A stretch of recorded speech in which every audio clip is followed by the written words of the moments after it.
90.3 FM. An amazing evening right here it is in the city of Lagos. Welcome to Voice of the People 90.3. And I must say that I'm quite excited to be here with you. We actually have a full house. Okay? So, you know how we do this, ladies and gentlemen, especially for all of you who, if you're just joining us for the very first time, this is the Evening Rush where we'll get to talk about topical issues across Nigeria's socio-economic and political landscape. We also look at circumstances through which we can logically edify ourselves on issues happening across the polity. And one of the important things to also understand is the fact that while we discuss these issues, we give you the opportunity to express yourself, give us your recommendation, reaction, criticism, whatever it is. It's quite imperative that we have an understanding on the kind of reactions and resonance to issues in the polity. My name is Esther Nwachuku and we do this audio visual. So join us right about now on YouTube. When you do that, I would implore you to, as soon as possible, okay, you can just join us and then start off the conversation. So it's at VOP 903 FM on YouTube. VOP 903 FM. Like I said, I have a few houses, but let me just start off with something very important. We're going to start off with the housing situation in Lagos. And I know that Lagos is supposedly, it's very populated, and I would say resources are overly stretched. But there's a situation with housing. And there are talks right now that the government is demolishing places. Some people claim that they are not being notified on time. We know exactly what transpired at Ikota. We know also what happened at Trade Fair. Now, the latest one is, I think, Palm Beach Estate at Lekki. I think Lekki Ajay Access. And what happened is what we're going to be discussing this evening. Also, we heard about the, what's that place? The other access that was Makoko. Yes, Makoko Demolition. So we want to ask these questions. What is the alternative? So when you ask people to evacuate a particular area, all right, because we are not yet done with the Woronshoki, demolitions are still ongoing at the Woronshoki. So let's just say, for example, that you gave people notifications to leave a particular area. Did you provide an alternative place of residence? Did you provide somewhere they can stay? And then when you even develop the place, are you developing it in a low budget format that you're trying to help the housing deficit in the state, or you're going to sell it at a very high price, meaning that it's going to be a choice area? Because it's very imperative for us to understand precisely what is your housing plan.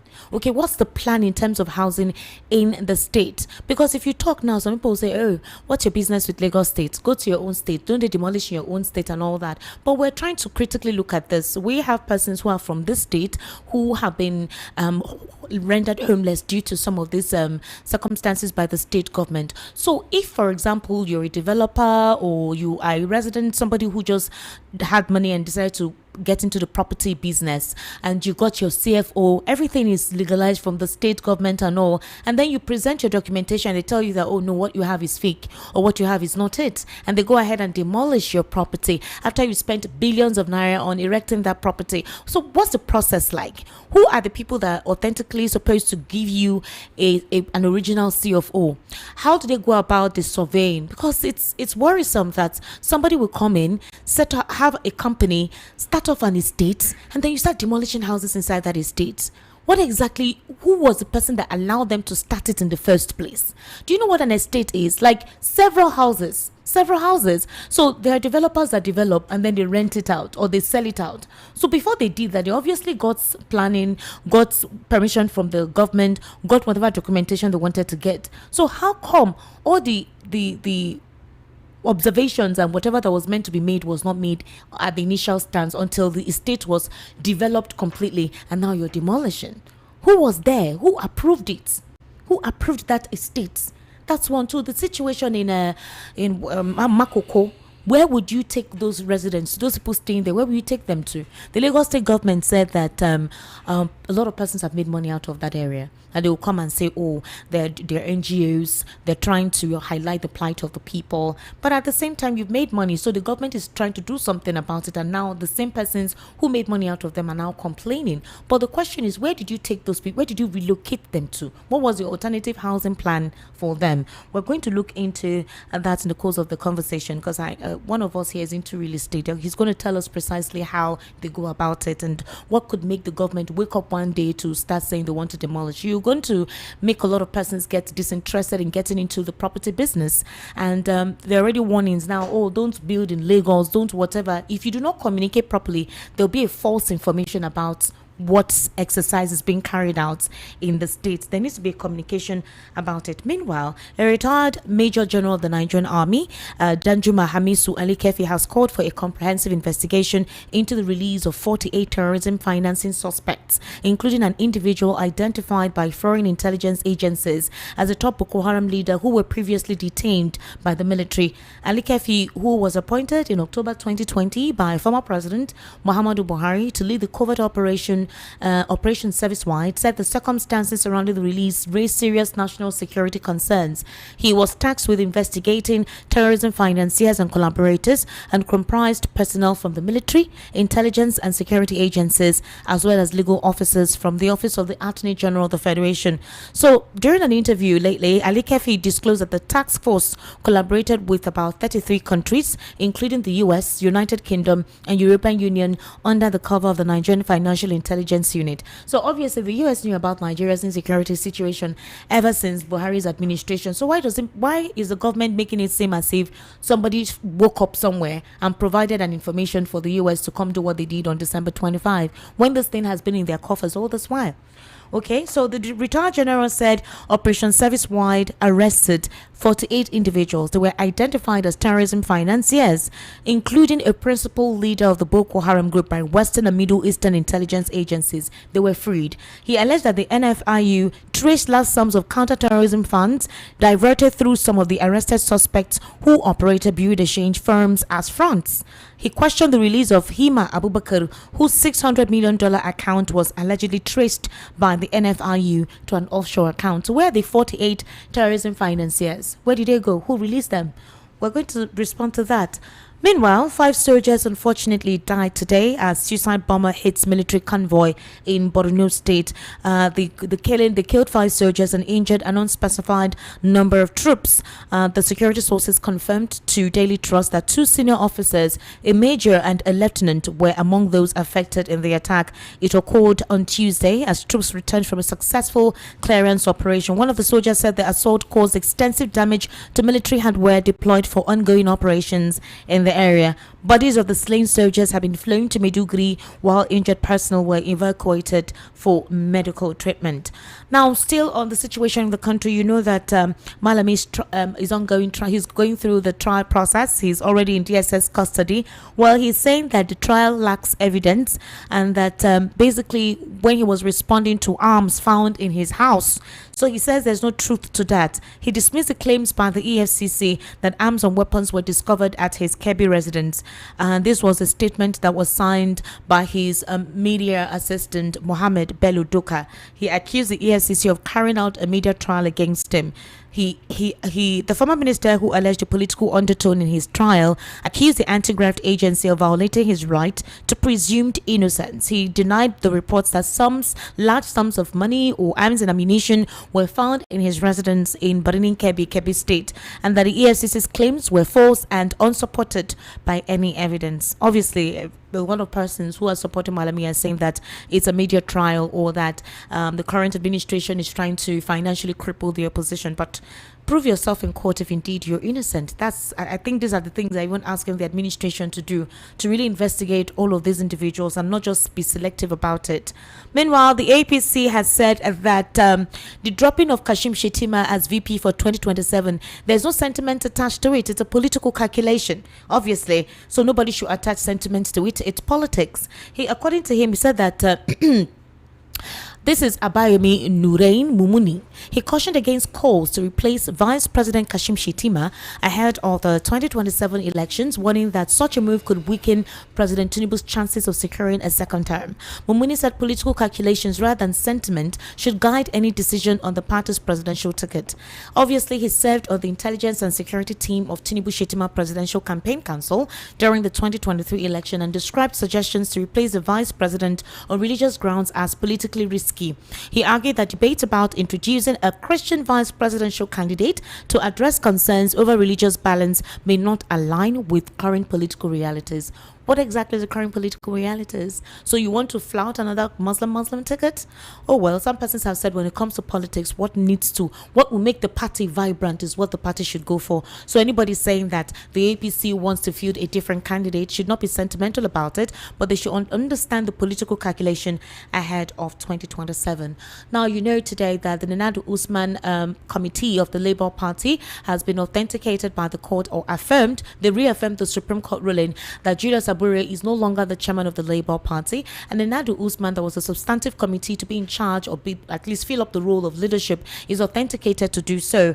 Meanwhile, Nenadu Usman described the court ruling today on the party's protracted leadership crisis as a victory for democracy and major turning point for the opposition party. However, she had to respond to talks about Peter Obi returning to the Labour Party. But let's take a listen to Nenadu Usman today while they were Nenadu Usman's lawyer after the court. The court has this morning restored the hope of members of the Labour Party in Nigeria by affirming that the power to elect their leadership is vested in members of the party who subscribe to the constitution of the party.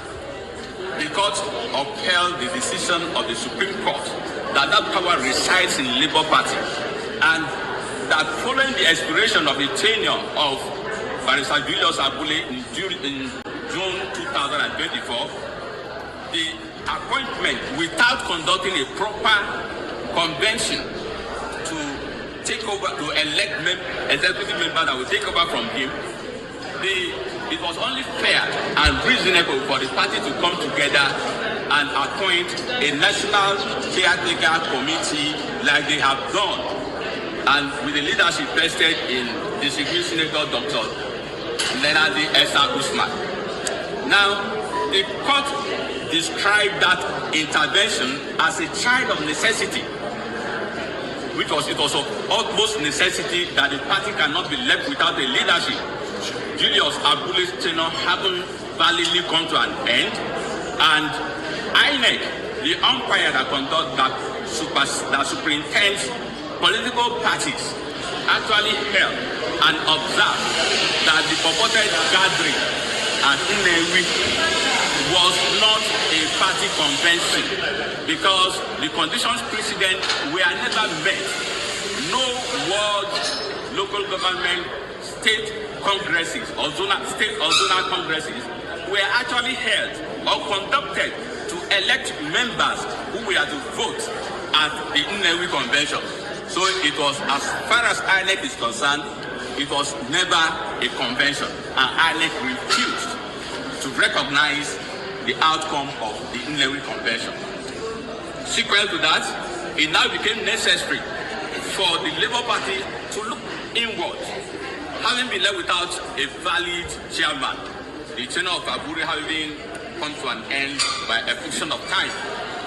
The party's NEC statutory members, led by Dr. Alex Oti, who is the highest statutory member of NEC, having been the man who is holding the highest political office on behalf of the party, they came together and resolved to vest their leadership in Dr. Esther Nenadu Usman as chairman of their National Caretaker Committee to help and facilitate a proper national convention. For the avoidance of doubt, the court also ordered that INEC should, as a matter of fact, recognize every correspondence from Dr. Nenadu Usman as to be valid and the only recognized chairman.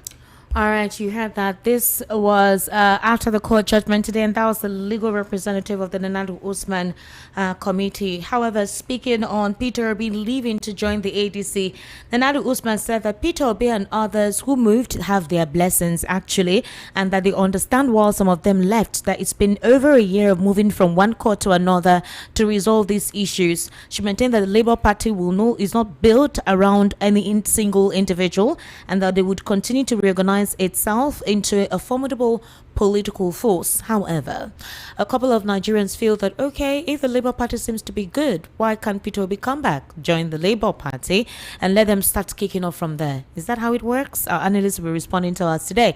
Meanwhile, Abure's camp is rejecting the court order on Labour Party, and they're heading to appeal that. And the question is, appealing what? A Supreme Court has given a judgment. A lower court decided to supposedly interpret that judgment for you in case you were supposedly confused about the Supreme Court judgment. Now you're going to court to appeal what precisely? Okay, we'll ask my representatives right here in the studio if indeed it is something possible to do. I mean, the Supreme Court gives a judgment, then you take the case to a lower court, and now you're saying you're appealing it. Does court judgment no longer imply anymore here? It's funny, but then who knows? Anything can happen in Nigeria. Nigeria is a country of peculiar opportunities.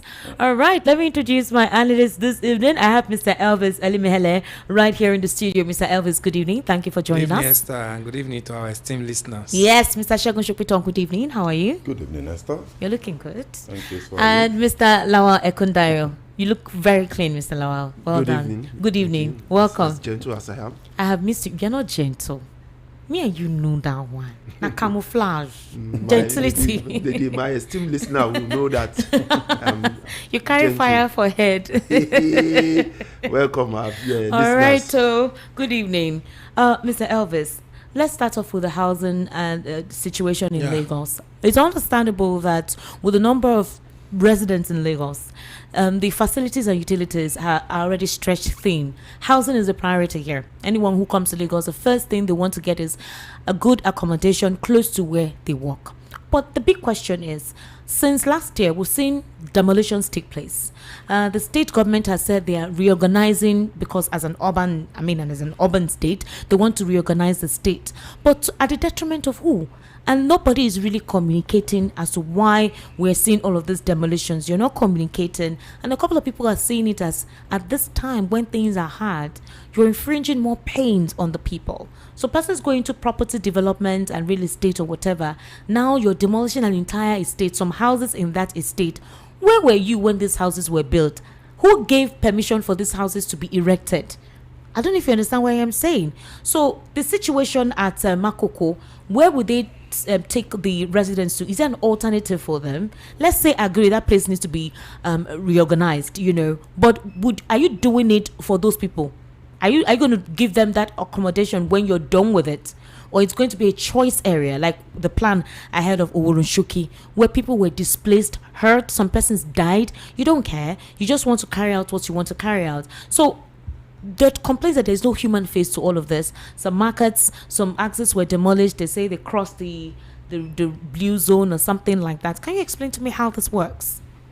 Thank you, Esther. Planning is politics, and that's what we are seeing in plan. We're seeing in Lagos now.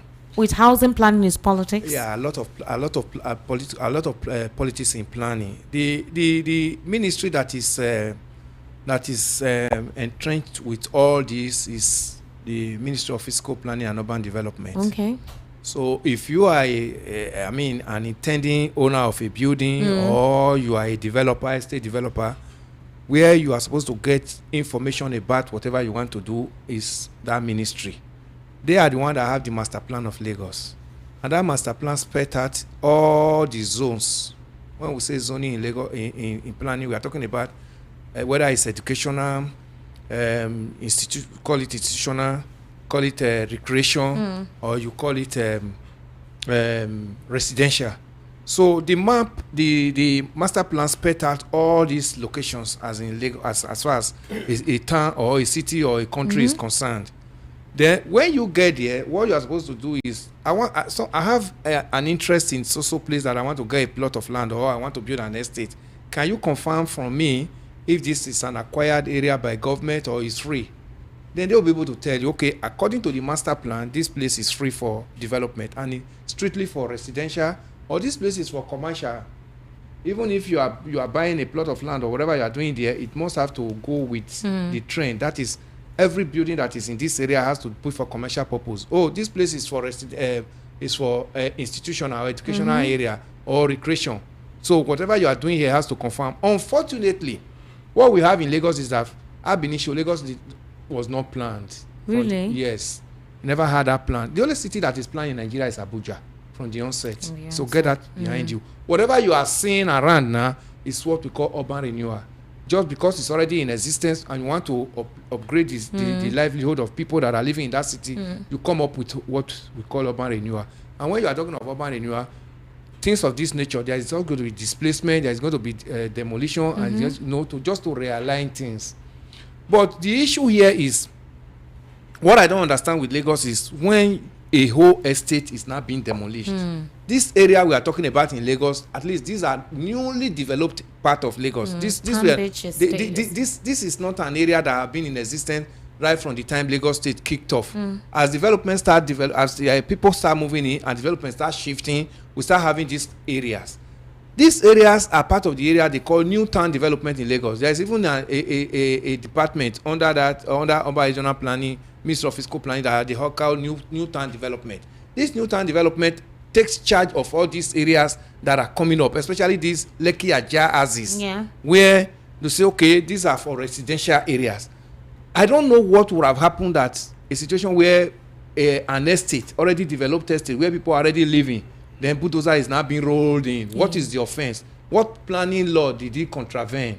Is it that area was not originally meant for such development? Because in an area where once you are releasing the building code, you say, okay, this area must be for high rise or it must be for bungalow or whatever. What is the offense of that estate? I don't know. But for Makoko, you made mention of Esther. Makoko is just like upgrading the livelihood of people there, the residents of that place. Yes, there are still some places like that even in developed world. You get to Venice, and there are some cities in the world where you still allow nature to flow along with the development you are trying to achieve. Well, you know that place is not clean. It's not hygienic. So what is expected of Lagos State government to do there is it's not a day thing that you just roll in bulldozer and start destroying. First of all, you have to look at the means of livelihood of these people. These are people who, in planning, we call them high income density.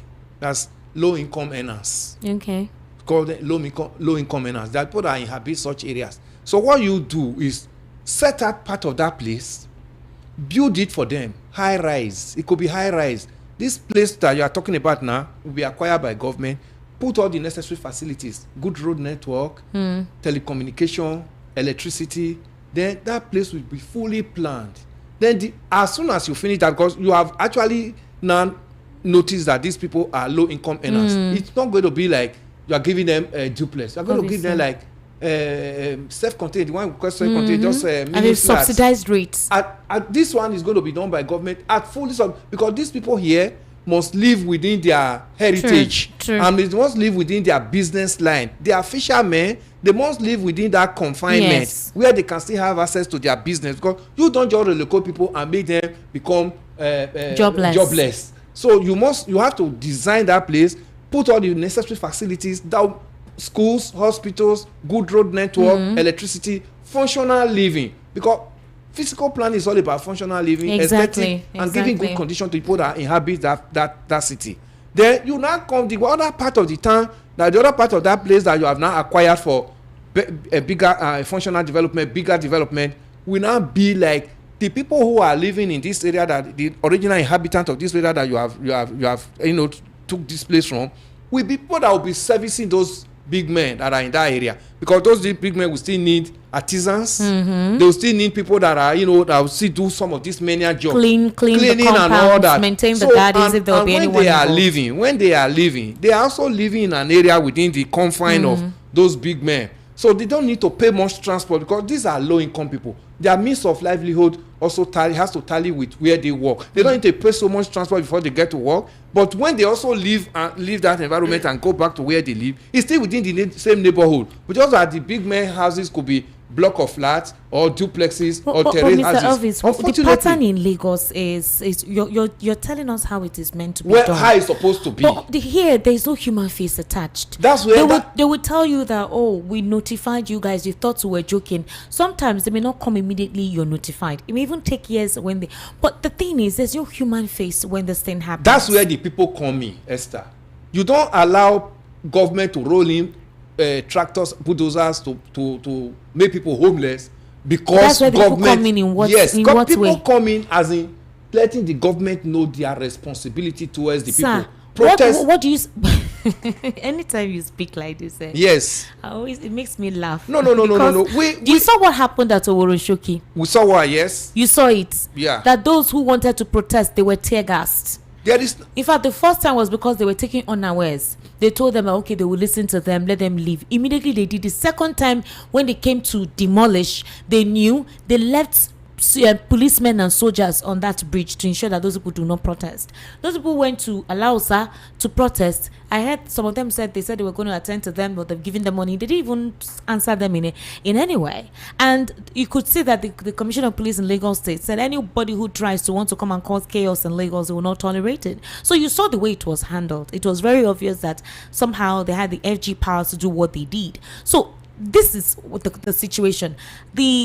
Also, like I said, there's no communication to people understand where they are coming from, because there are now different colorations to this thing.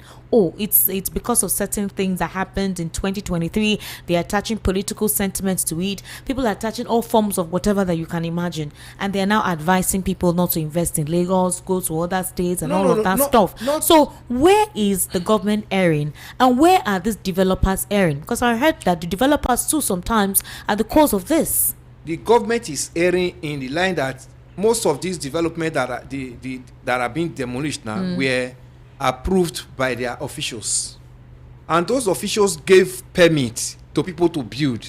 Now government now come back and say those permits, there were default in it, and those officials are still in their offices, not being prosecuted by the government. If you're official, because the issue is, if you submit your building plans and it is approved for you in the office, you go to site. By the time you get to site, the approval of that building plan ought to be visiting your site to see whether your development conform with what they approve for you.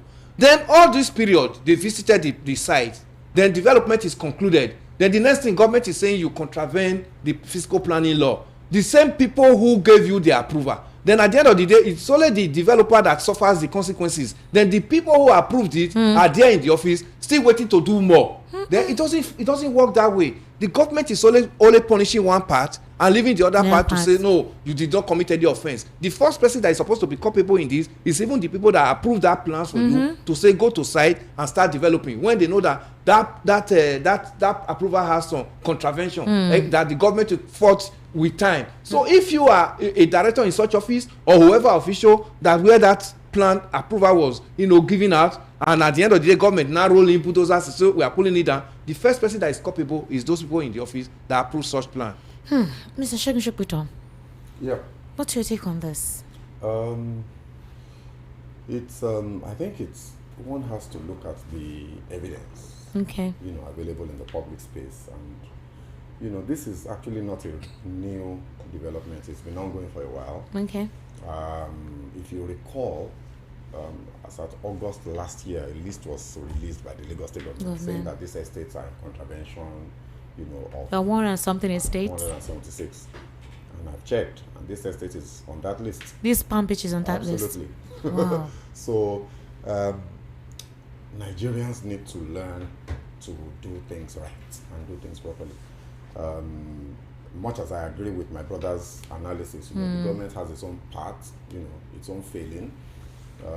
How they go about things, the fact that there's a lot of corruption within the system, and even when developers are contravening regulations, are failing to follow proper procedure in getting approvals, somebody turns a blind eye because something has exchanged hands on that table.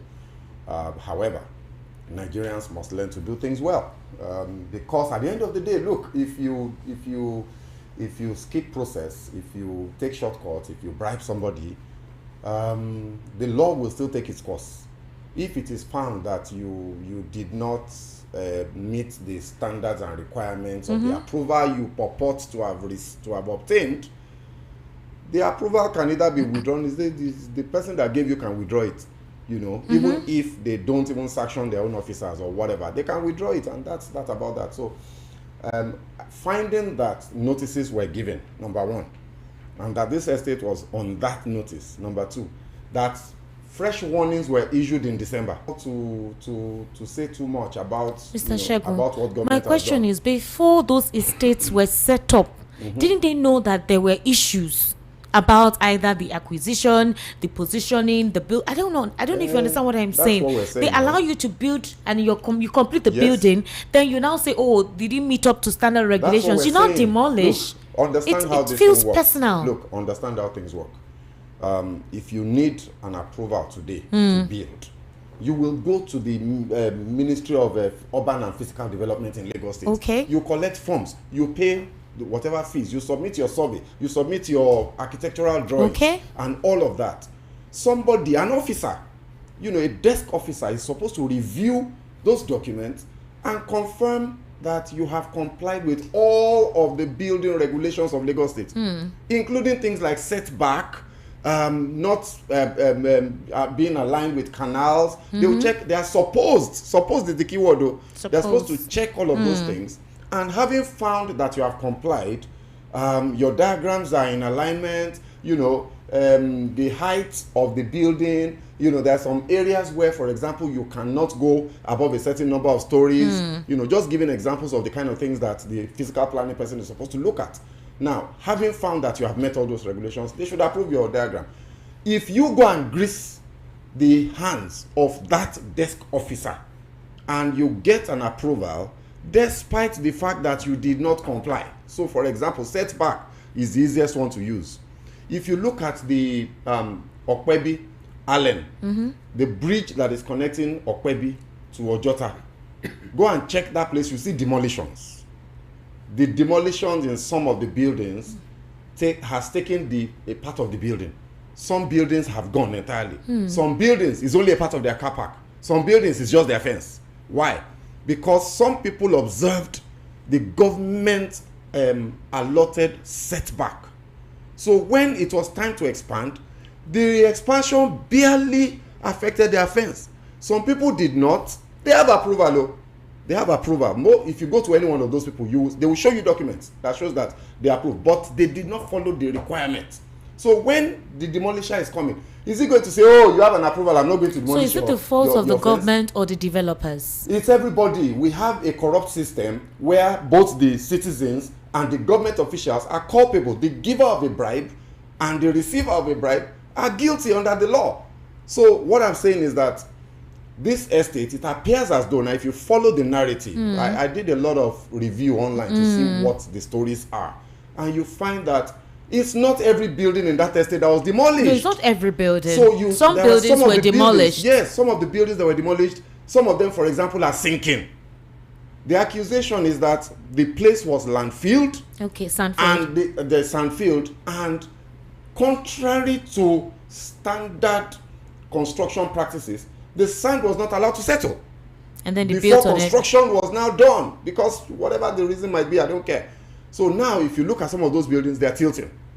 You can see that they're not standing straight anymore. So it is a danger to the community as well as to the occupants, according to, at least I saw the videos. So I don't think that it is everything that we want to ascribe potential political undertones to. We know those things happen. This is our society. We know what happens where we are, as somebody used to say on air, right? So that being said, it is important to point out that there really appears to be serious foundational flaws in the approvals that some of these developers obtained, and it appears also as though the government gave the appropriate notices prior to demolition. I think last year we heard about the government asking those 100 and something estates to present the government have given proper notices, documentation. Why have these people, the particular buildings that were demolished, now because it's not all of them that were demolished, why were they not able to regularize? Because the notice actually asked them, come for regularization. Clearly, if your building is tilting or the land under your building is shifting, how do you regularize that? That building has to go. So the only question is, the human face to governance. Is there anything that government can do to perhaps, help somehow to save the potential investment that will be lost? I honestly don't think so. I hope that some of them would have ensured their buildings, so that the insurance, and even if they did, if the insurer discovers that you broke any law in the process of, or you did not follow due process or standard best practice when you were constructed, your insurance will be voided. So really, it looks as if this is something that was completely avoidable from the beginning.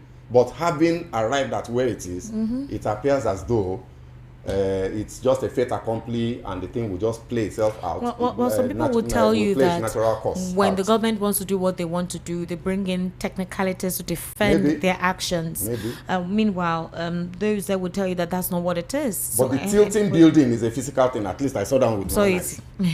So right. how is that one government saying bringing technicality? The building is leaning like this, almost touching the building beside it. So how is that government doing technicality? All right, Mr. Lawal Kundaya, I'm going to ask you this. Ali Kefas is asking about the freedom of 48 terrorism financiers. Where did they go, and how come? Who ordered their release? He's asking the federal government to investigate it. This is not the first time he called this out. Immediately Trump did what he did, Ali Kefas came out to reveal a lot of things. We even heard that somebody who was having a conversation with Ali Kefas was arrested, I think kept in detention for 10 days by the former chief of army staff. So my question is, 48 terrorism financiers were discovered and some certain persons allowed them to be freed. Thank you very much. That the US knew about, the UK knew about, intelligence agencies in so the many people in Nigeria knew about. No, not just Nigeria, but you know, it's about something international, something everybody is saying. Most Nigerians know about it. That why will you free criminals? Criminals when we have the international law. Criminals, terrorism financiers, major ones. Local and international. Yes. So is this something that somebody needs to tell us? Where we hear about it all over the place, and it's happening all over the place. So is this something that somebody needs to tell us? Is this something that America needs to tell us? Where we ourselves know about it, that they are doing it all over the place, criminals, and that is what you see. So how do we trust the government? How do we trust anybody? And then people will say that we should try and say something good about the government here and there. Nobody is condemning the government. We are just telling what is right to say. That it is wrong for this, because it's selective. It's selective. You do it to some certain people, while some certain people, they face the law and they are incarcerated up to the time tune of a life imprisonment sentence. And then some people are freed and then they are let go of similar offenses you charge them for. So some things like this is not normal in any normal society across the world. Okay. I've never seen a society where it is done. It is even in Afghanistan. Something like it's not done. Where is it done in this part of the world, where you release criminals? You have already arrested them. They are charged with terrorism with all the evidences, and then they are in prison, in detention, and then you heard that we hear about negotiation, and then you release them back. Tell me which part of the world that something like this they are doing it, and it's allowed. It's only in Nigeria, and they do it with impunity. They do it like it's a normal thing. It's the right thing to do. Okay. All right, Mr. Elvis, I'll come back to you. Malami is alleging that EFCC is conducting a media trial against him and there is no evidence that the arms and weapons they said they found in his Kebbi residence is untrue. So is it EFCC that planted those weapons in his home? Well, Malami is only trying to speak to Nigerians because he knows that his sons are... Because he's alleging that it's a political undertone. Forget about that. I know most time when they come up with those narratives, I'm not always happy about it. If your hands are clean, the court will, even if there are undertones as claimed by them, the court will give judgment. And it's not even you that is supposed to be saying that. Now the matter is already in the court. Leave the court to do their job. At the time, he was also the highest law officer in this nation. Exactly. For a good 8 years. So if he knows too that he has also meted out this kind of political undertone to some other persons, then he should also know that the karma law will also one day, get to him. So let him prove it now that. I even remember when she mentioned it. I remember my mind went to Igboho straight. Sunday go. Even when they went to he was the one in charge. Even now it was him that brought now the can. This is what happened to that. And they found weapons in Igboho's house. They said they found weapons. They took weapons. The guy said I didn't know. He was one that brought now the can right from Kenya to Nigeria. So I mean, if he knows that what he has done to some others, now he's getting to him and he's saying no Nigeria will listen to such narrative, because what we are going through in this nation now is something that anywhere we hear of arms in the hands of individuals that are not supposed to bear arms, we must have to query it. You just made mention of Nigerian soldiers that were killed now, in your bulletin. Then yesterday we heard that there was also an ambush in Zamfara where soldiers and police officers were killed. These are family men. These are people, fathers and Mr. Elvis, please, why are they not using Sharia for him? Since I think he's a Muslim now.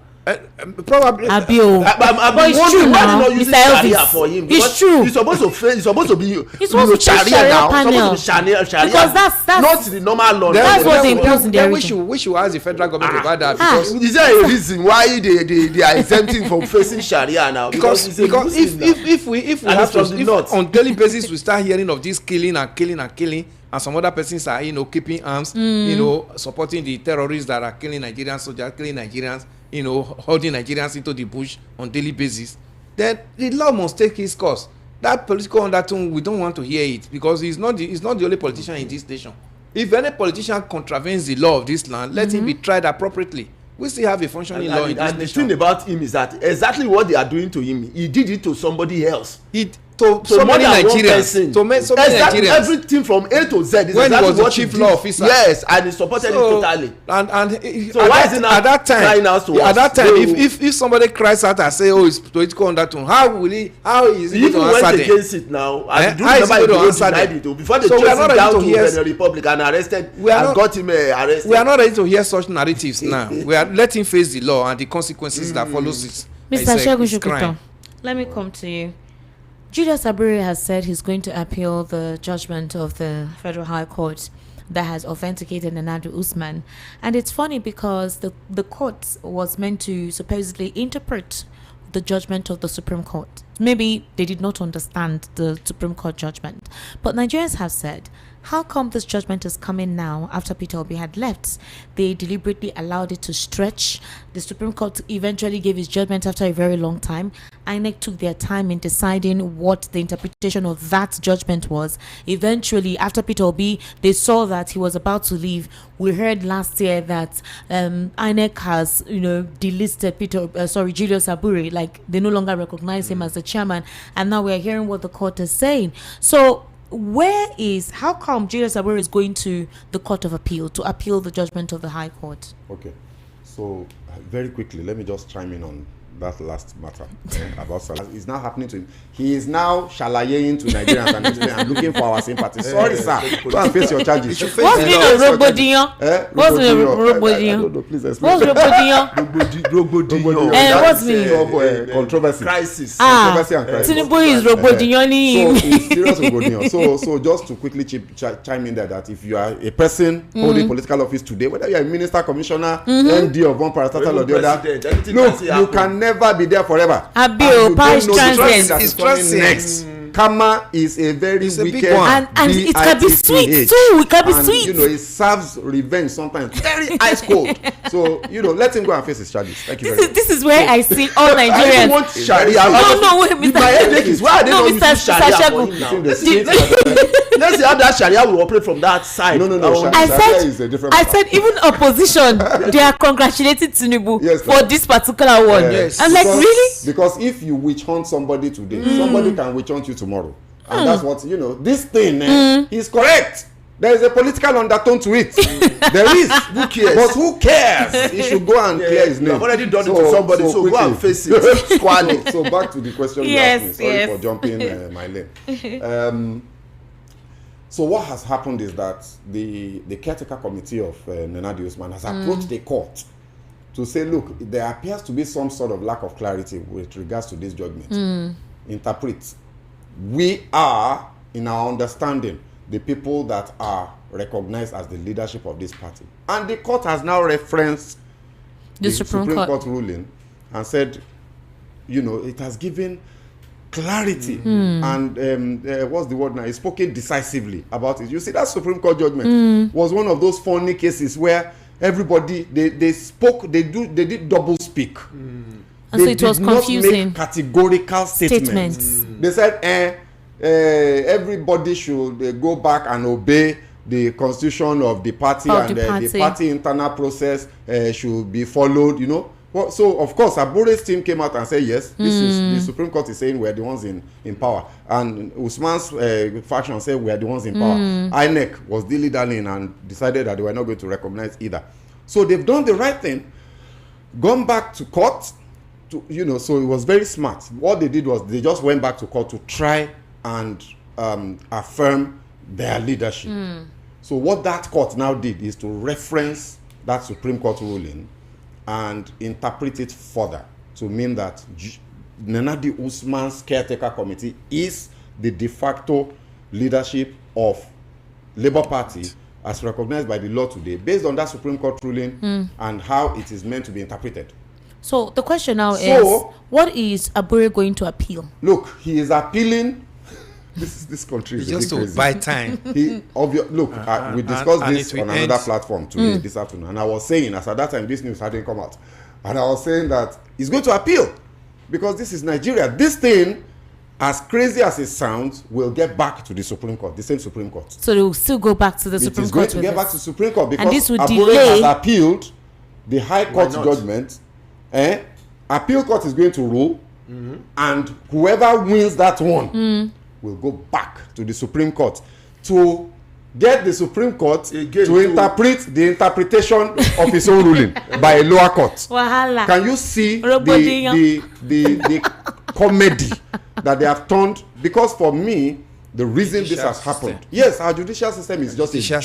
Don't understand it. The judiciary is a joke. And this is as a result of the failures of the Supreme Court. They are the ones causing this nonsense. The same way that the Supreme Court declared that they don't have jurisdiction in the matter. They declared it clearly. We lack jurisdiction in this case. It's a party affair. However, I'm talking of another matter. He knows. He's referring to this same Supreme Court on the issue of state of emergency. Oh, okay. River They State declared a lack of jurisdiction. That, this matter, you people do not have locus because you are not affected directly by this. The only party that can sue us did not, that can bring this matter to us, did not. That's PDP. Therefore, yes, PDP. PDP of Bara. Therefore, we cannot interfere. We cannot intervene in this matter. However, we will give our considered opinion. They now went ahead to talk, with all due respect to my lordships, to talk absolute nonsense. You know, I mean, I've never had that kind of controversial, contradictory statement, because it wasn't a judgment, but you see, people are now citing it to say that the Supreme Court, Supreme Court ruled that the president has the power to declare state of emergency and suspend, or whatever name you want to call a governor. So that is a clear abdication of responsibility by the Supreme Court, and it's exactly the same thing that they did in this Labour Party matter. That has now brought us to the situation where the Supreme Court's judgment has been interpreted by lower court, and that interpretation will be appealed at the appeal court, which will go back to the Supreme Court for a further interpretation. My prediction is that when the Supreme Court is going to interpret their own interpretation, they are going to be left back in a state of miasma and higgy haga.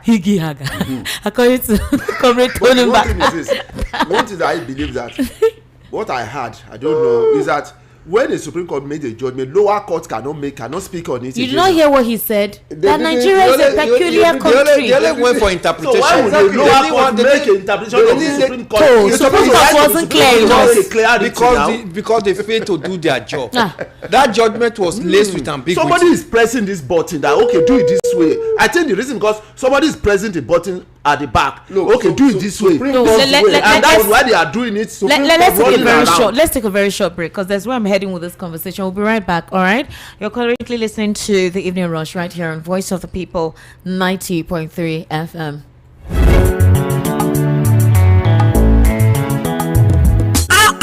House dey dark and nepa bill dey choke. E dey worry you as e dey affect your business. So Solution don come. Imagine say you wake up for morning, light no shake, fridge don block, business no get wahala, everything dey okay. No be dream o. With Yohaku, na you dey control your light. Yohaku dey sell gas cooker, freezer, fridge, and dem go furnish you with modern kitchen o. Whether na inverter, batteries, panels, smart street lights, be na solar AC system wey you wan use for house, business, abi for industrial work, Yohaku stand chim to help you. Bye to nepa bill o. No wait till transformer go spoil again o. Oya run call Yohaku for 070-121-30260 or 080-324-82573, or you fit to call 080-669-60066. For Lagos, we dey for shop F1179 industrial section, Ojo Alaba International Market, or shop G6 electronic section, Alaba International Market, Headline,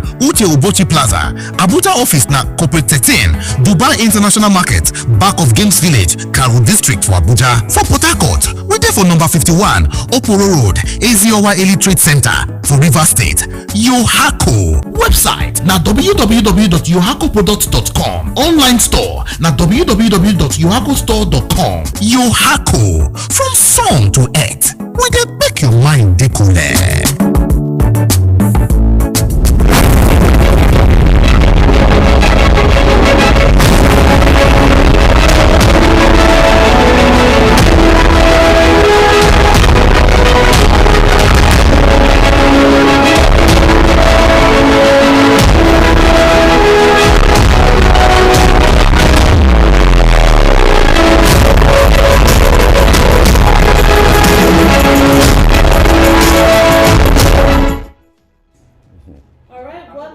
Thank you so much for staying with us. This is the Evening Rush right here on Voice of the People 90.3 FM. Mr. Shagun Shukwiton,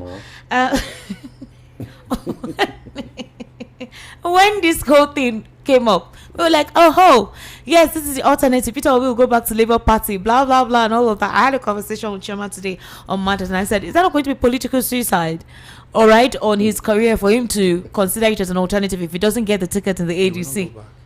Suicide is a soft word because, if somebody commits suicide, it's possible that one very anointed prophet can lay hand on that person and he will come back to life. It will be political annihilation. Wow. Complete destruction. When you are blown up by a bomb and the pieces. They can't find anything again.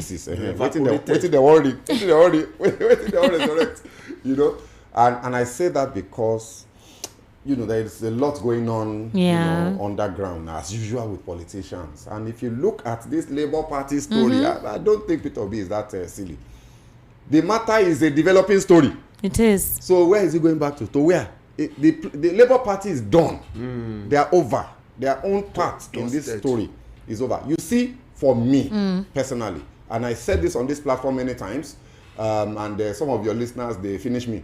Look, I don't believe that Peter Obi should have left Labour Party. Despite what is currently going on? No. You see, if he had stayed and offered proper leadership, he could have resolved this matter, even if it means going to court. Stand resolute, firm, and grasp that platform and make it yours. This is Nigeria. He tried to, but some persons did not allow that take place. He really tried, Esther. He didn't really try. Let's be honest with ourselves. He didn't try as you hard as you are going into my line on the 31st of December where I was branded names in this same studio. They won't want to hear this kind of thing. I don't. That's what I'm saying. I'm waiting till May when I will remind them. Esther, you play that 31st of December tape for us here. You understand? You play it in May. So for me, I would have hoped that he had stayed. Okay. And what is leadership? And balance the ship. The ship was rocking. He should have balanced it. You see where he has gone now. It will take an extraordinary, spectacular miracle for him to get that ticket. He is not going to get it. No, they said he has an agreement before he left. That was what they said. He has an agreement. He's not a baby. Obi is not a baby. He has an agreement. We are waiting for that agreement to play out. you know, if you are older than if you saw politicians in the Third Republic, you know, Shagari's time and all of that, and then you have been observing what has been happening in the last 26 years, how do you think? Can you explain to me how you think Atiku will abandon his ambition, his lifelong ambition that is now within his grasp? 1993. The thing is within touch. He can smell it like this. Oh, wow. The place has been set up very nicely for him. You think he will step down? The only way that I think Obi might stand a chance is for him to be a vice presidential candidate to Atiku, who will do one term and then retire, because he would have been too old anyway. I don't know. I don't want to say that's the only way. That's the only way Obi can become president on this platform. Kwakwanso plus Obi ticket that is also being floated, that Obasanjo is pushing aggressively on the ADC platform. Obasanjo is not influential enough in that place. Aside from that, Kwakwanso just met with the president, so I don't even think he may even join And ADC. Atiku will not even relinquish ADC to Kwakwanso to come and pick his ticket. So for me, he will not. It's a misadventure for Peter Obi to have entered this ADC thing. I said it from the very beginning. That was what I said on the 31st of December. Let's listen to what's his name? Atiku. Okay. When are you declaring? We will let you know now. We will give a formal announcement. Are you confident that you are going to get a ticket for a party? Have I ever failed to get the ticket? Yes. No, this time around, I want to know. Maybe you are so confident. I'm confident. Now, they are talking about age. That the elderly people should allow youth to take over. What do you say to that? Let the youth compete now. It's competition. It's democracy. Thank you. But you know one thing, I have my own. Where's that? I have my own. I laugh. Why? I laugh at It's Chinese. competition now. I laugh at Chinese Ijebu. Wait, see. That's our daddy Atiku. Yes. He said it's compete if you have the Yes, the and I agree with him actually. So it's democracy. It's a democracy. I agree with him. Nonsense. They say so. I'm coming, Mr. Elvis. Let's do it like this. So there's a trajectory that seems I don't know, some people are looking at the national politics in this way that okay, APC has realized that keeping only ADC is a bigger threat, you know, having ADC as the only major opposition. So what do? The Turaki-led PDP faction of the PDP would be validated that way, so that Wike and others will be asked to just, you know, stay aside, don't disrupt the process. So those who were confused and didn't know what to do may come back to the PDP. Labour Party's political crisis will definitely wait to be resolved to lure people back. Now, the idea is so that ADC will no longer remain the only opposition. That way, the coalition will still stand, but people will have options. And once that distraction is there, the momentum the ADC gathered would wane. Meanwhile, as it stands now, the APC, they have clicked all the dots and the button. Like they are set. Their e-registration is almost done. They're almost done what they're doing. We heard several things about the e-registration and all. They are cloning cards. That's what we heard. So the thing now is this: could this be the next trajectory to introduce so that people are distracted? And then secondly, if this ADC is serious, why have they not put themselves together? Atiku had to tweet yesterday that you guys should stop insulting I and Peter Obi, because the obedience are saying, oh, guy, you people need to tell us where you're zoning this thing to. Even to Turaki-led committee, because of time, they've zoned their ticket to the south. Just today, they made an announcement. They called some elders and they said they are zoning the presidential ticket to the south. So if they are zoning their ticket to the south, it's like all of you interested, it's still the turn of the south. We have zoned it to the south. Come back to the PDP. But the ADC is yet to disclose anything about zoning. I don't know if you get my drift. So that is where the dilemma is. That was what happened to PDP in 2022. PDP decided that they were not going to follow the trajectory. They gave him the ticket, and at the end of the day, we saw what happened. Carried the thing It took it away, and you know that was what took Obi out of PDP. Now, obedient are saying that either he gets the ticket or not. Okay. If he doesn't get the ticket, they are not going to support Obi for VP. Yeah. And Obi himself have also told Nigeria that he is not doing all this to become vice president. Okay. So that's where the problem, that's where the situation lies now. And if Atiku decides to contest under ADC for that same ticket, Obi will not get it. There's no two ways about it. Exactly. Because They are saying you see what Dele Momodu said. He said it's not a thing that he should walk in and come and pick it like a consensus. He has to come and struggle it. Let's come and fight for it. Slug it. Baba Ahmed also said it yesterday in his discussion with in the that interview that we should not be talking about somebody coming to pick ticket. That it should be opened. The Arewa have not told Nigerians where they stand with ADC in 2027 general election. What the body language we are seeing with all article and other is also what Arewa is doing. That it is the one that has the biggest. I think Arewa would prefer article for the ADC. That's why they are not telling Nigerians their zoning now. That is just what they are saying. He has said it yesterday that we should forget about all this one that we are saying north and south. That's Baba Ahmed, former advisor to the president. Yes, that anybody that is fit enough to pick it and that has the competence and order can pick it. He said the ADC will bleed, that Atiku would actually win the primaries, and that some persons would leave. Atiku will win the primaries, but you will see that at that time, that's when you see people will believe in ADC. I said it here on the 31st. ADC, as we speak here today, is not really a party that anybody is saying is not it's not stable. What they call it, the messiah that is Nigeria is going to ride on as opposition. It's not the messiah because everybody you see in ADC, they all have the same interest.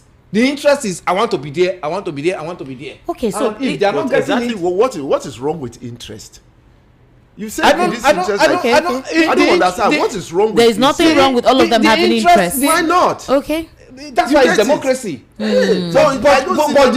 the obedient believe in that. Obedient are saying that if their own interest is not gotten in that political party, they are not going to support. No, obedience are saying it should be zoned. They're saying it should be zoned. That is their own. They're saying it's the time of the south that must be Fulanis always want to be in charge of government. Wait, see, I've said something before that this zoning you are talking about has already been flaunted long time ago.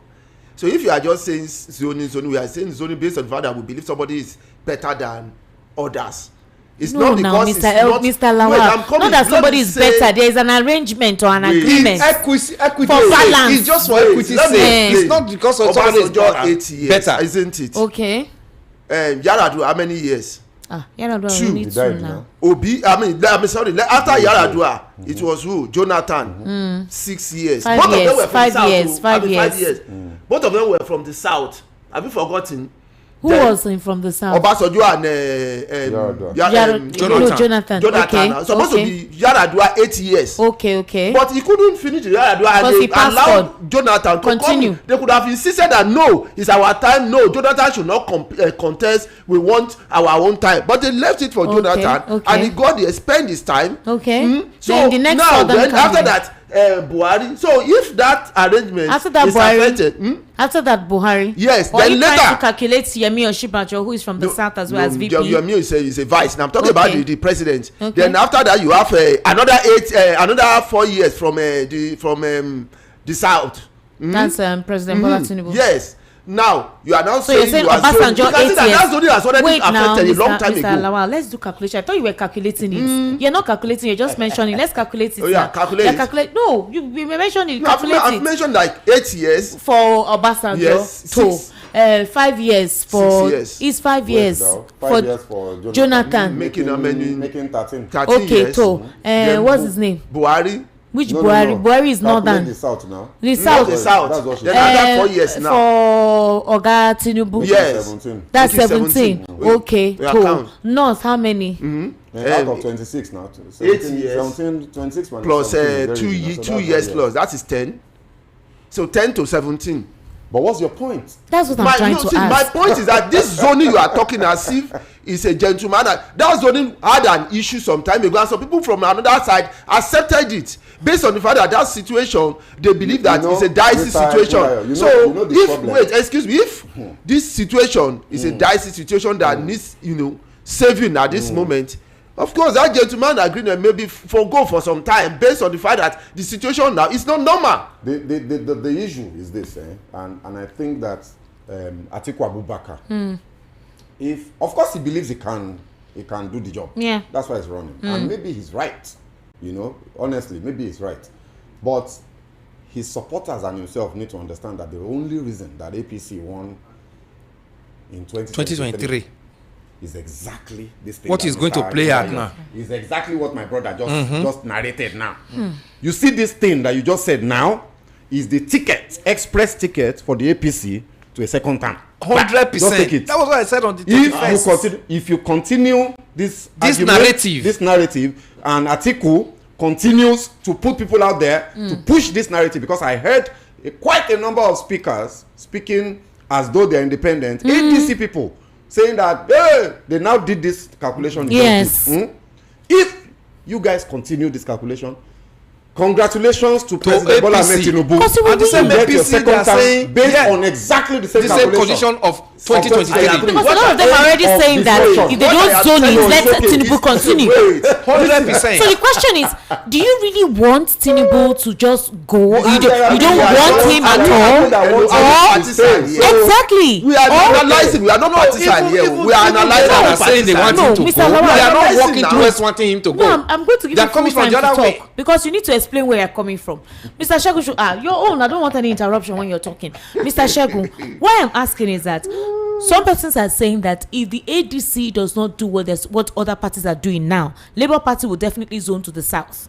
PDP already today, like I said, there's no time about that. Played you Turaki's statement today. They called the Arewa the Northern Elders and the other Southeastern elders, that belong to the PDP, and he gave a press statement today, and they said that now the PDP is ready to kick off and they are zoning to the south. So as it stands now, if the whole thing is finalized, PDP is ready to do what they're supposed to do. Although I feel a lot of things are already late. That's what they were telling today. Like I said, I would have played it, but because of time, I'm just laughing because I'm just saying that they have zoned. Obviously, when Labour Party recalibrates, they will obviously zone. Yes. The only party that has not zoned that is saying we are doing democracy is ADC. Where Atiku is as usual. Now, what's his name? Amechi has said he's not going to be a VP to anybody. Rather, he'll be a minister. He has already chosen position in case any one of them wins. Peter Obi has been mum in all this. He has said it is president that he didn't travel all the world to learn to become a vice president. And some people have said, well, he made his decision. He's not a child, so he knows what he is doing. But my question is this, Mr. Shegun. Is it about removing Tinubu at all costs and putting anybody there for whatever reason, even if the person is worse than him? Or is it about examining the kind of leadership that has been going on in this country? Because if these political parties do not have an ideology that is people-oriented, I don't see any difference between them and this administration. There isn't a difference, and that is the problem for me personally. I think that I kind of step back to become an observer the moment this coalition coalesced, because it is an exact replica of 2014 leading up to 2015. And when I say exact replica, I mean like exact replica. These very, very same set of persons that left PDP and co and aligned and became APC to save Nigeria from PDP. The same people are now in ADC to save Nigeria from the APC that came to save Nigeria from PDP. Are we okay? So look, all of this is clearly, there's a problem on our hands, and it's for me, it's I don't see a solution, honestly. Yeah. And the question that you asked is a very important question. Should this really be about Tinubu must go at all costs? That's the thing. Why? Look, let's be frank with ourselves. I am not satisfied with many of the policy, thrusts of this administration, and that's why my opposition to it has been so strong. There is no other reason other than that I don't believe that this is the way to get Nigeria and Nigerians to a better life than what they had under Buhari. It is far worse now. I was speaking with somebody in my car this afternoon. Look, Buhari was a better president. From the perspective of the ordinary Nigerian, they lived a better existence than they are doing now. And for me, that is the problem I have with this administration. So do I want them out at all costs? Because look, if only this administration is sincere, the subsidy gains, I don't believe in subsidy removal. I will never believe in it. And I'm a certified finance professional. I know what I'm talking about. It is not the only way to solve the economic problems of a country. It's not just about subsidy removal. That's absolute nonsense from IMF and World Bank. However, it has been removed. Where's the money? So assuming that this man was somebody that is leading with forthrightness transparency, I don't think we'll have any accountability, yeah. and we have created structures. This, my brother said something last week. It is profound.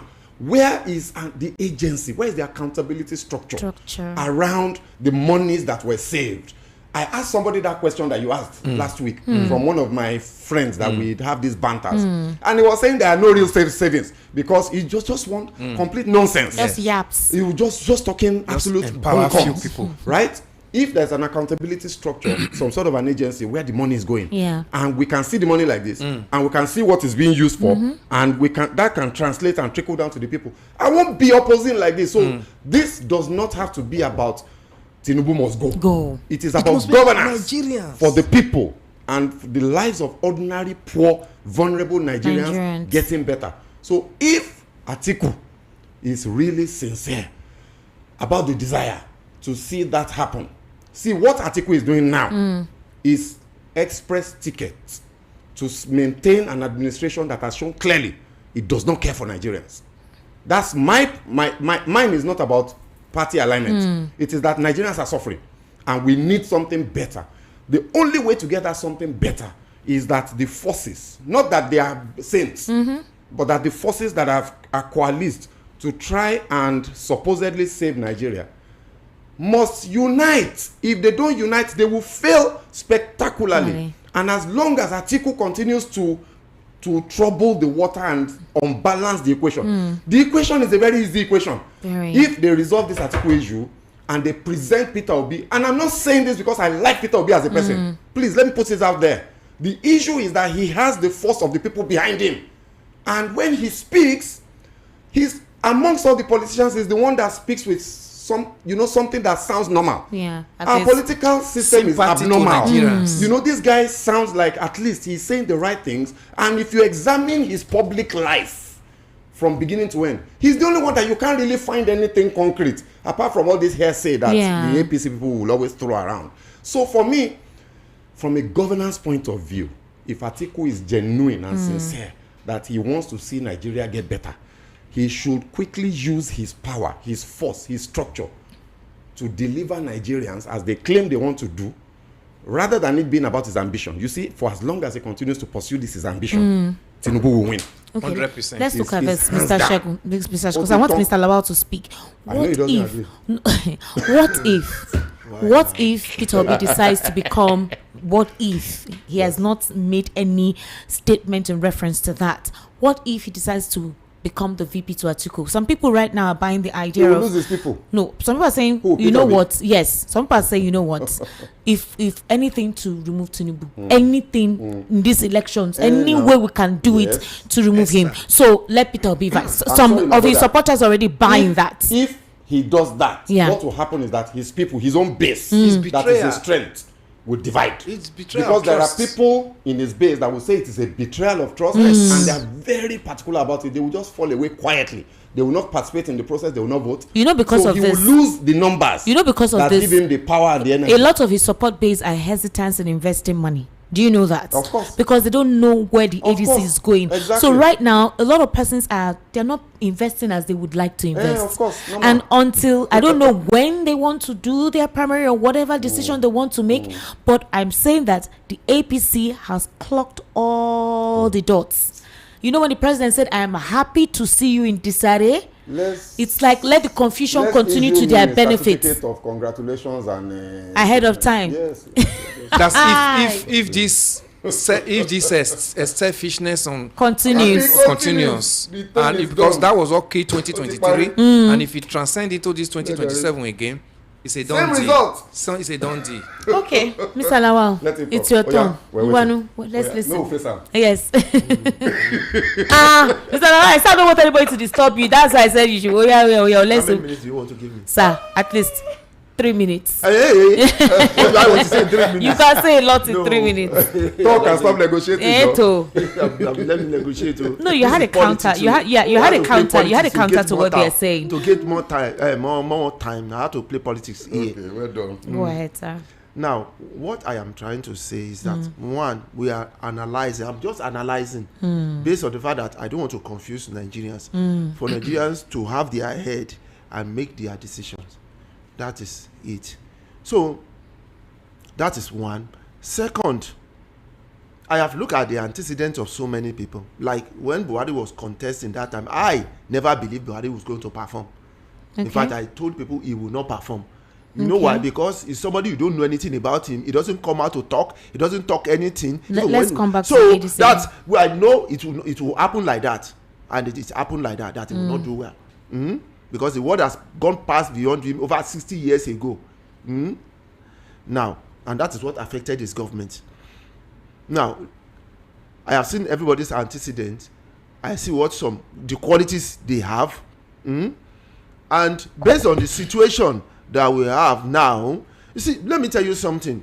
One of the things by which people get hold of the governors and make politicians to be afraid of them is when you make sure that their ambition is not always realistic. Like somebody who wants to do 8 years, you prevented him from going, you stop him at 4th year, the next person that is coming will be afraid. It's one of those things. Even if he's a bad person, he knows that the people can deal with me. Okay, so how does this relate to Atiku or the ADC? Because I thought that's where you're heading. I'm waiting for you to get there. I need to open the phone lines. I need you to really get there. I want to know your thoughts.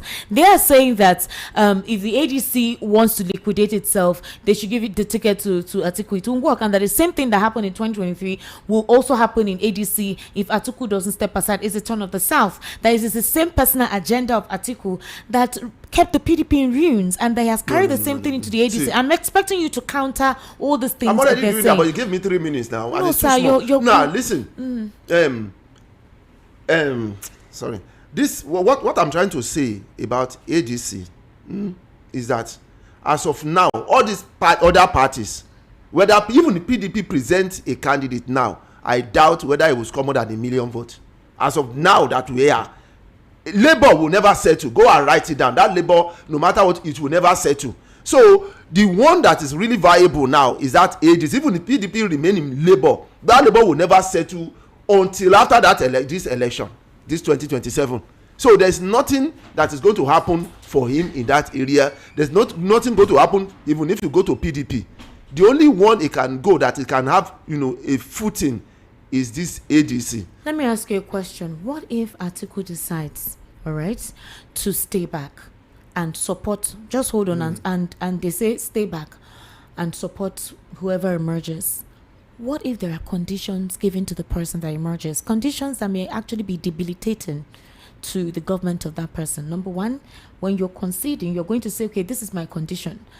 I'm going to be the person to choose your vice. I maybe do want to choose certain sensitive appointments for you. I don't know if you understand what I'm trying to say. Like what is exactly? I don't know if you understand what I'm saying, Mr. Elvis. Where you decide those who will be in the government of whoever it is you are supporting, and if you refuse to go that way, or if you accept and you get there and you realize that those persons are not competent, they are ruining my government. You want to make changes, and the person that enabled those people to come in and say no, don't change them. You want to now do what you're supposed to do. The next thing is start looking for how to ruin that person's government. I don't know if you understand what I'm saying. That's how it happens. So what if that's the case? Normally there will always be a consensus among them. All of them that are there, those who have a strong members and have really contributed, each one of them will have something to get in return.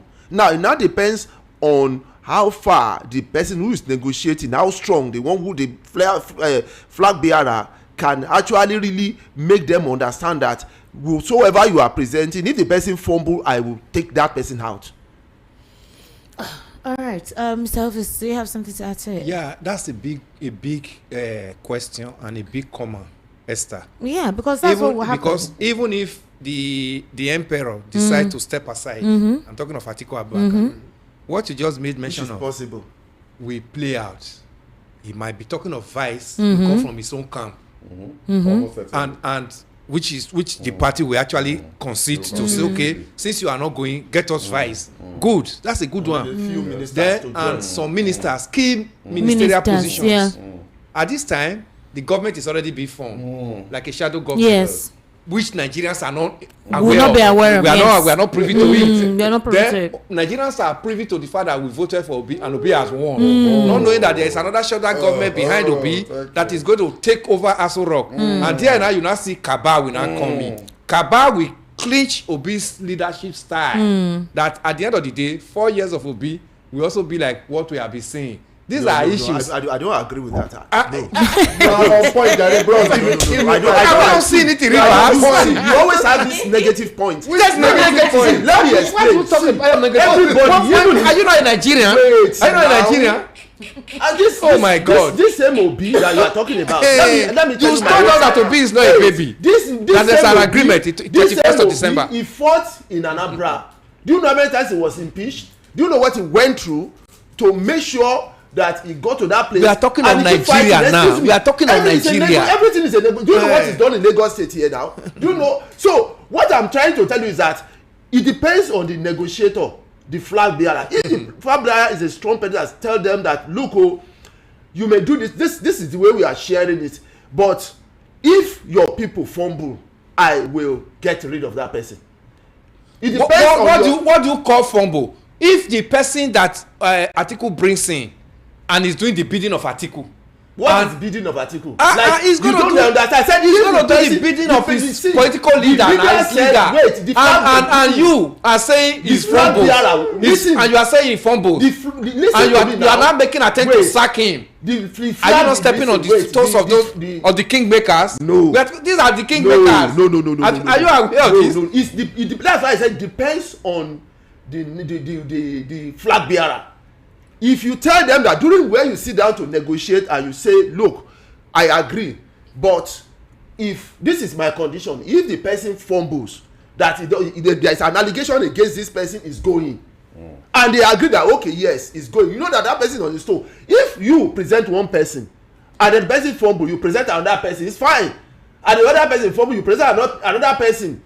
That person knows that he will go. If he fumble, he will do well now. This consensus goes around all over the world. It's not new in Nigeria, but depends on the president, the candidate, how strong that candidate can make his decision. So you're saying that PDP is not a pullover, a pushover. Yes, now I've seen what he did in Anambra, how strong he was in Anambra. He did well now. Nobody is saying. Do you think there was no consensus in Anambra?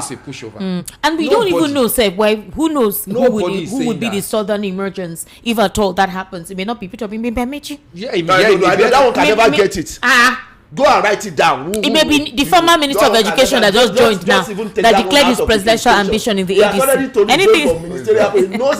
Uwajiba, he just joined. He just declared his intention. Who is that? Former education minister. What? You are just all these people are just coming to have a share. You guys are petty. Let me just be relevant. You are talking elephant. Well, Esther, let's all right. Let's watch and see. Let's take your reactions, ladies and gentlemen. The number to call is 080-3692-9933. 080-3692-9933, and the WhatsApp number is 0817-1756-338. That's the WhatsApp number. Hello. Hello. Good evening. Good evening. Welcome. What's your name? My name is Titus. Titus, calling from where? Yaba. Yaba. Yeah. All right, Titus, go ahead. You see, the analysts there. I don't know what I will say, but they are trying. The thing is speculation until 2027. We know where the river will carry us to. Normal. See, PDP is going behind their fall. For instance, you already said about 19 after 8 years of Obasanjo, 2 years of Yar'Adua, 2 years again for Jonathan to compete. What PDP would have done that time that allow a national to complete that 8 years? They failed, and when they completed the 4 years, the ever should have gone back after that 6 years. They were GDP, they were deceived. Then APC capitalized on that, and 2019, PDP to want to take over the government again. They fall as well, and the war was 2023 when they back to zone agencies to Southeast. This man that called me and calls. Hello? Wow, almost that connection. Hello, good evening. Analyzing. Yeah, good evening. Good evening, how are you? Welcome. Good evening. It's Ugo from Majogune. All right, Ugo, welcome. Please go ahead. Yeah, please. What I want to first of all say is I don't ask this question many times, but to look like maybe there's a bad belly kind of character, and it's not bad belly. VOP, I don't understand. Yeah, I've always asked Mr. Lawal this particular question: if it is a must that there must be an argument. Like this argument kind of thing. I don't understand. I've always asked this particular question, and you will bear witness that this is not the first, this is not the second, this is not the third time. I'm asking this question. I don't know why the argument every time argument. It doesn't, for me, it doesn't really. I don't know. It doesn't really make sense. You understand? I know you might feel hurt to some people. At least you know that this is not the first time that I am saying this particular thing. Then concerning Peter Obi, all we are doing right now is analyzing. Because if you recall, I asked the particular question one time. Peter Obi know very well that, okay, let me not use the word Peter Obi. Let me say we Nigerians know very well that if Peter Obi align himself with Atiku, even as a vice president or even as a president, the chances of winning the election is very high. So why is Peter Obi not teaming up with Atiku? Or what is the problem? Why is Peter Obi not teaming up with Atiku? I think there is something that these guys know that we don't know. That has always been my belief. These guys know something that we don't know. You understand? We might only analyze and talk about it, but there are things that these people know. You understand? That we don't know. Even this Labour Party, this thing that they just did recently, the announcement that they just, I don't even believe in it, because I feel the Labour Party has been bought. Politicians are very deceitful people. There's a very big chance that they even did it just to lure Peter Obi, or I don't know, just to lure him back, or I don't understand. But these guys, everybody knows that they're very deceitful. They can do anything just to ruin someone's career. So I just strongly believe that Peter Obi still being not accepting Atiku as his vice, or not wanting to be Atiku's vice. You don't know that. He said nobody has brought that to him. It is not something that is not known for now. This 2026 will be filled with drama. Very things well, will happen that is expected. Yes, very big drama. Things that Nigeria have never seen before. All right, they will see till this 2026. All right. Hello, good evening. Hello. Your network is bad. Oh, hello. Oga, sorry, your network is very poor. Please kindly call back. All right. I wanted to give that our brother. You can respond, please. That, yeah. To say that he also just joined the analysis and he joined the argument. Welcome to the club. What he said, he just argued. The first of all abuse us, and he now joined us. Just join the argument. Just became part of us. Hello, welcome. Hi, sir. How are you? I'm fine. I've missed you. It's been quite a while. Abby? I've been listening. Yeah, please Greetings go ahead. To your guest. Greetings. Yes. If truly the chances of Obi winning is emerging with Atiku, what happened in 2019? How come they would never win the election? How come? So if truly that competition works or would work, how come it didn't work 2019? In the last election, we saw what happened. We saw who won more states. But they told you to go to court. What did you do? And what if that same thing happened next election? What are you going to do? If we choose not to deputize anybody, he has the right. It is his right. It's very prerogative. So nobody should make it seem as if same way we feel. Some people feel Obi shouldn't have joined the coalition. Some people feel he should have. So we both have the rights. You guys should stop demonizing. And Obi shouldn't have left. He shouldn't have left. You know how the we're giving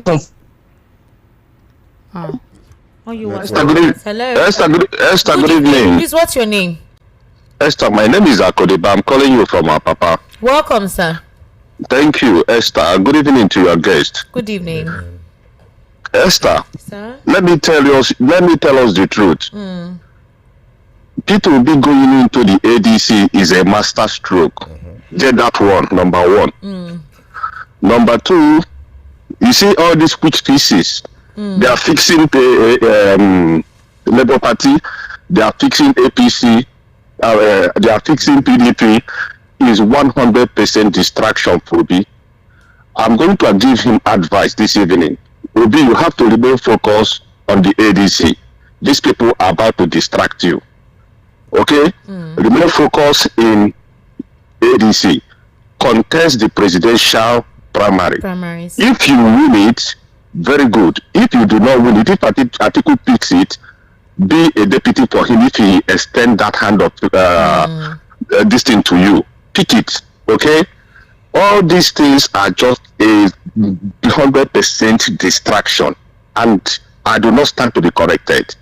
Okay, all these things you are seeing, there are people they are saying that can these people tell me the sense of Atiku since they are seeing Atiku as an emperor in Nigerian politics? Can anybody in that studio tell me the sense of Atiku?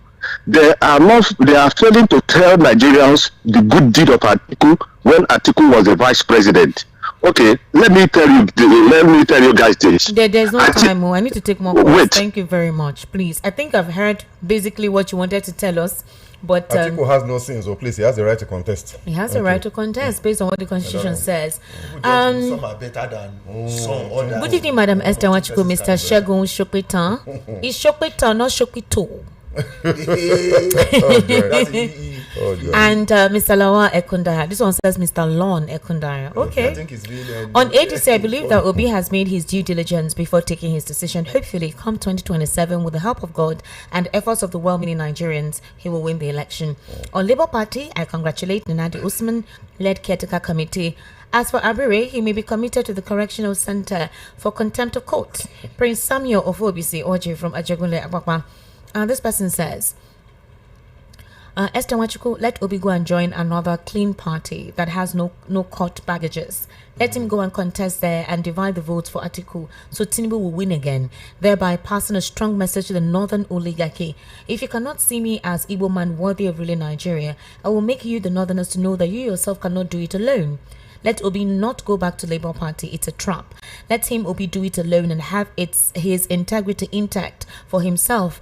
And destiny and future of Nigeria will forever be good on his name even after his lifetime. He has what people in power can never have and can never be. Agunwo from Amumo or Doffy. All right. Well done. Hello. Good evening. How are you? Hello? Hello? Hold on, sister. Hello, good evening. Hello, good evening. How are you? Fine, ma.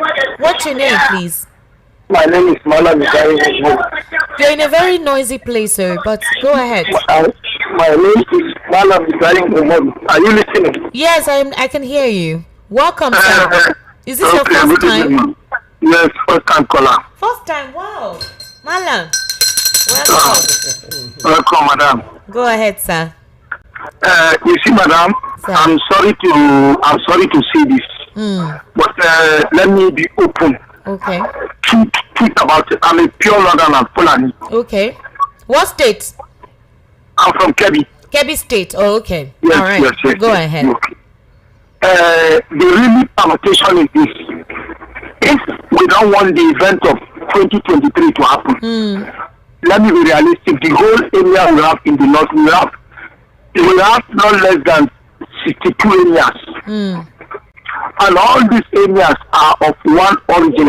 All are Fulani. No single outside area in the north. Are you getting me? Yeah. Then, after the late Buhari passed on, all the area endorsed Atiku to take the shoes of Buhari. Everybody was aware in the north. I don't know people of the council who in the north. We have buy the idea of Atiku next. Whether you like it or you don't like it, like you say, we are going direct. But I'm sorry to say, if Atiku cannot pick the ticket, the ticket went to be 99% of Northerners, 99, I repeat, all of us will normally vote back to Tinubu will continue. That is the truth of the matter. But if Atiku get the ticket, Obi get the vice president, mark my words, take this my number, you call me or flash me, I will call you back. Atiku and what do they call him? Obi, they are the next president. They will lead us in 2027. That is nothing but the truth. I'm a pure northern, I'm pure Fulani, I'm telling you the fact. Okay. All but right. if Obi get the ticket, they are going to lose. Tinubu will come back to power. That is the key. Bye-bye. All right, bye-bye. Thank you so much for calling. Mr. Shegun, you don't agree with him? No, I just don't understand how he's a Fulani pure northerner and he has a Oyo accent. That accent is not even a Lagos accent. So maybe he's a Fulani man that grew up in Lagos, in Ejigbo, or Iragbiji or something like that.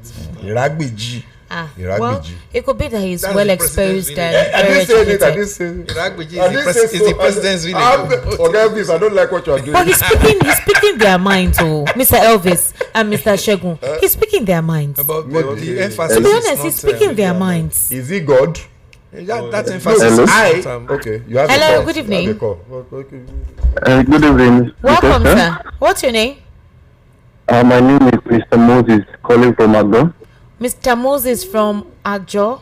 Abi Ojo. Agro. Okay, Agro. Welcome, Mr. Moses. I greet your guests in the studio. Thank you. Good evening. Okay. I would just like to chip in Is this your first time, Mr. tonight. Moses? No. This is my first time. Okay. All right. Chip away. Okay. So the thing is this.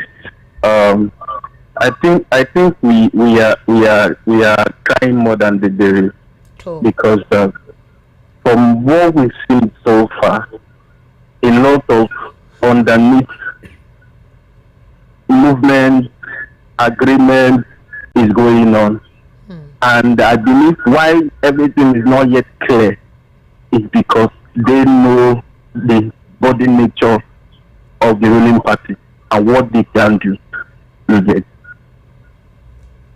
Looking at today's judgment from the court and Labour Party, a very understandable person will know that this is one of the game plan of the ruling party to distract the opposition, because if they can distract the opposition, they know that a lot of votes will be lost.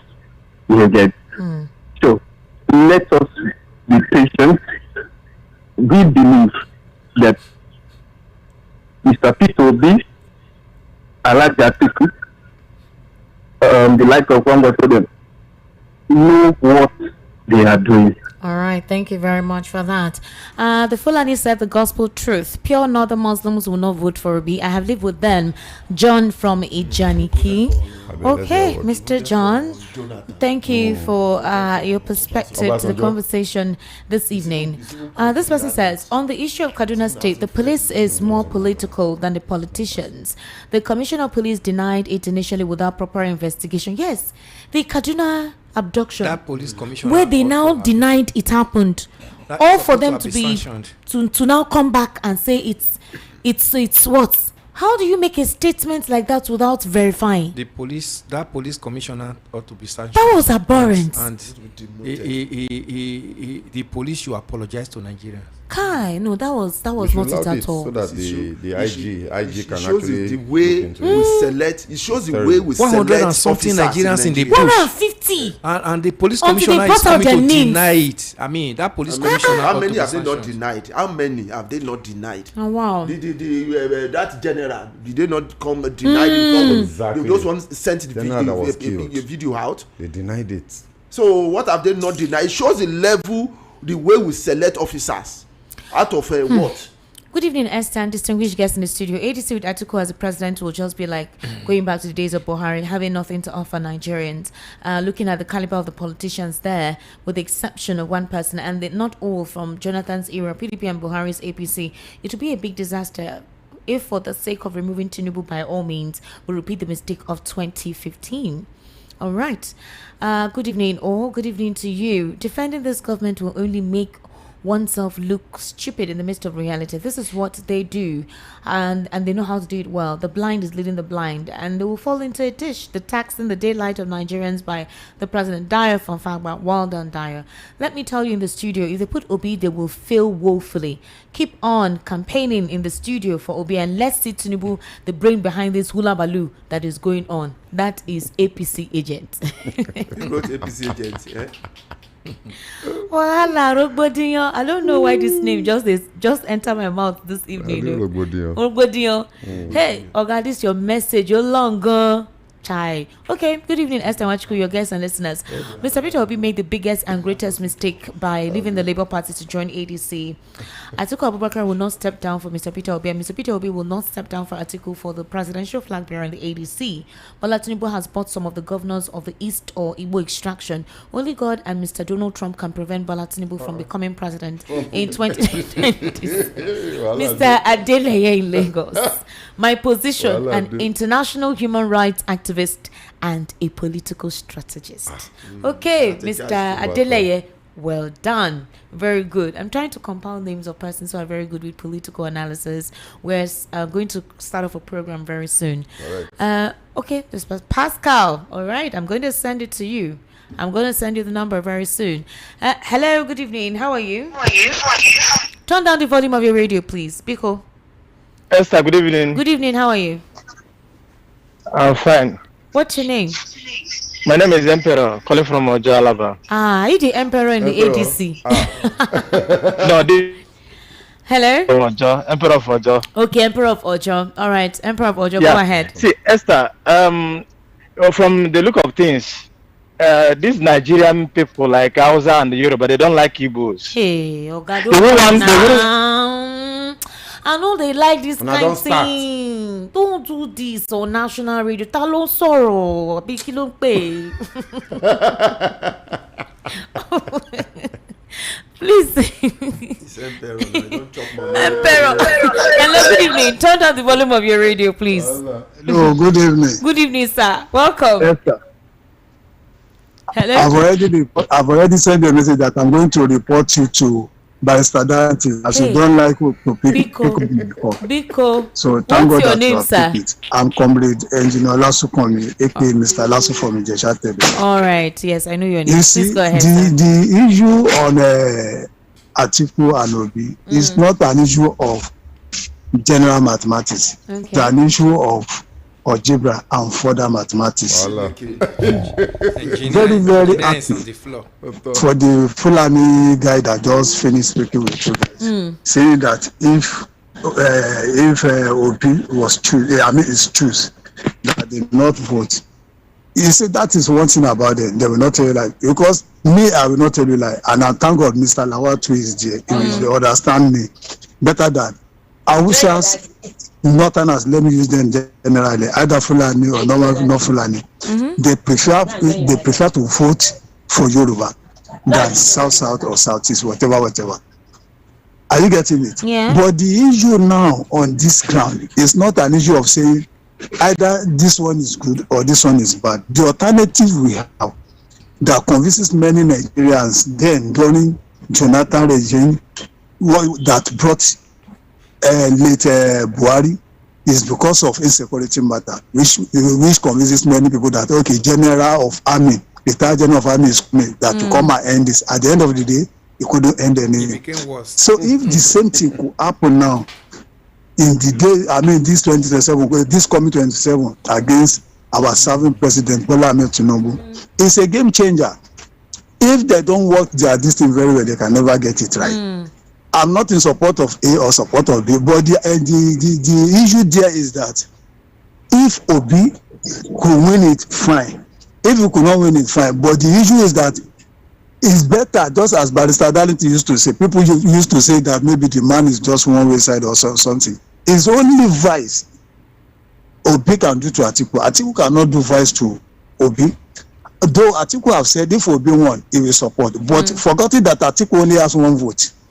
If at all you throw all his weight behind Obi, if eventually Obi want the ticket, he will only speak less to his people. But it's different that this one is our own. That's what I'm trying to do. So let us just play safe. Everybody should just play his mind and see what he can do. Right. Politics is not the way we want to go and study it in school. It's not the way we practice it practically. All right. Thank you very much. Hello. Hello. Good evening. How are you? I'm fine, no. Good evening, Good evening, oh. How are you doing? You really speak that your brother very well. They didn't pay you. Who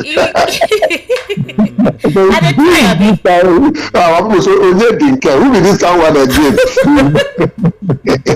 Well, the man, the analyst said, maybe the Lagos person when now he changed himself so now Fulani. He not talk lie. The man said the truth too. They said the truth, Yeah, he said the truth because if you can remember, my name is Andrew. I said it here that if Ateko did not carry Obi and carry him all around his own people, they raise his hand to him that not that he will just say no problem, I don't hear you people should continue. I'm in support. Meanwhile, in mind it's not there. I said it in this same your studio here. You know that I now reminded you of when Buhari went and raised Tinubu hand up.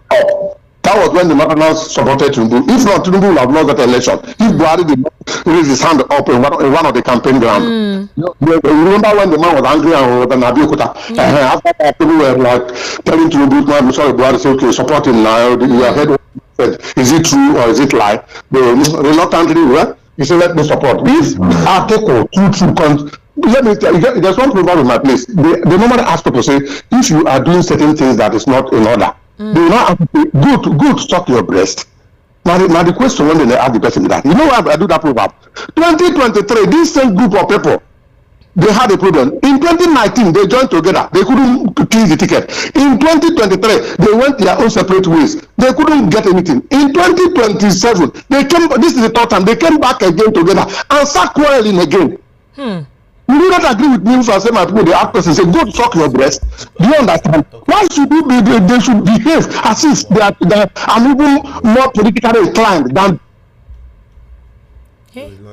Oga network don't to clarify point, they are not quarreling, no. It's just the supporters. Yes, and analysts, as you know, everybody say here and there. They don't quarrel. They are not quarreling. He tweeted yesterday now to say you guys stop this. Hello, good evening. Hello, good evening. Welcome, sir. How are you? Fine, thank you. All right, go ahead. I agree to your team of analysts. Okay, sir. You are really doing brilliant work there. Thank you, sir. Thank you, sir. What's your name, sir? I'm learning from them. My name is Babajide Lawansu. Oh, Babajide Lawansu. I'm from Iba Housing Estate. Okay. All right, sir. Welcome. The way things are now. It was my opinion before that Obi from the last election can stand alone and win the presidency of Nigeria, but things have changed to what it was there.